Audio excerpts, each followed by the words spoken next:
Okay, with Treaty United manager Tommy Barrett. Tommy, I suppose the dust is settled on your win in Wexford last Friday. Must be delighted with those 3 points. Yeah, thrilled, Colm. Yeah, it was an excellent 3 points for us because, in particular, since we fell behind in the second minute, so it was great to get that, particularly as it was our first win as well.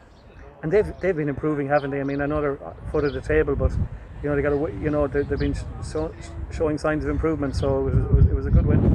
Yeah, look, to beat Cabinteely the week before, but it's like what we say every week. It's a funny league. If you're not at your best, you're going to get turned over. And I thought we were very good, particularly for after they scored for the whole of the first half. And was the second half we weren't brilliant. We certainly played.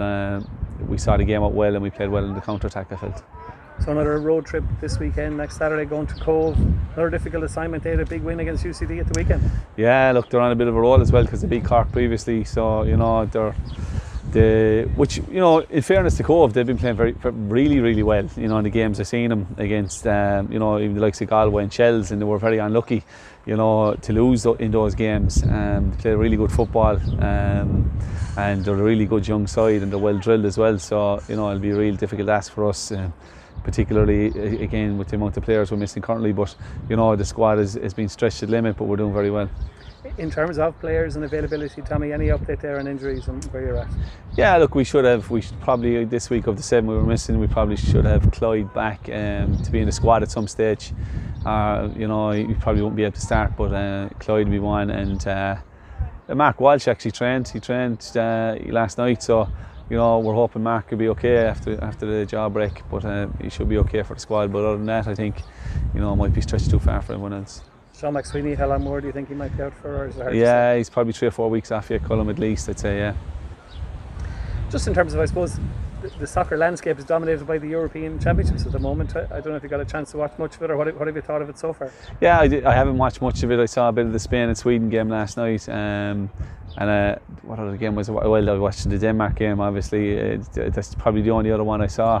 So I suppose that the highlight or the low light so far was obviously that, but I suppose it's a highlight in many ways since, because he seems to be fine, Eriksson. So I suppose hopefully nothing happens like that again anyway, first and foremost. But I think you find with those championships, the group stages can be a bit, I won't say boring, but there certainly can be teams, especially the first round in particular, teams are kind of sussing each other out. And I think when it gets to knockout stages, I find it when it gets really exciting.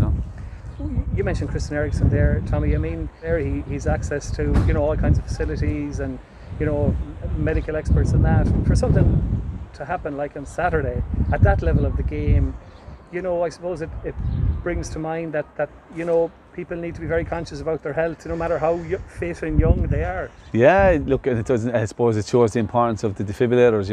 They're not a very expensive piece of equipment, and they probably should be in every school, every cafe even at this stage, and everywhere. If they can save a life like that. I think I was reading there during the week, it's 70% chance of surviving if you get the defib on within 3 minutes, and it's only 7% with just general CPR. So that'll show how important they are, how important piece of equipment. And if they're only in the region of €1,000, and it doesn't take a massive amount of money to maintain them, I think there should be definitely a push on from now. And this has highlighted it, particularly as you said, how fit a person he is, and it just goes to show cardiac arrest can happen to anyone at any time. Just in terms of your own squad, the transfer window opening shortly, can we expect any movement there, or are you pretty much tied to the squad you have?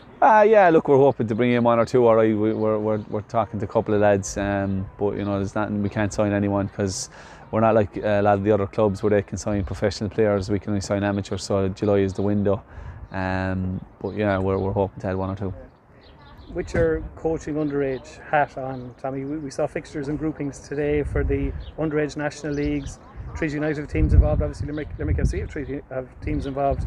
I mean, it's a very important pathway, isn't it, those underage national leagues to lead into playing Senior League of Ireland football? It's very important, Colm. I don't look. It's rare enough now where you have a lad that plays. Now it happens, but as we said, it's rare enough. We have a couple of lads probably in our squad at the moment that haven't came through the pathway.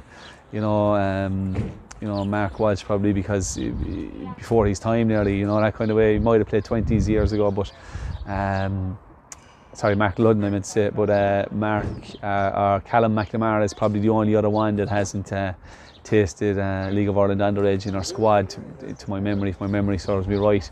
But he was in around the emerging talent programs, and he was, he was in with Limerick FC kind of training and that, and just missed out. But it certainly does benefit, because they're training at a well, first and foremost, they're playing against better players at a higher level of standard of football at a younger age, and I think it should be the best against the best around the place, so it certainly helps.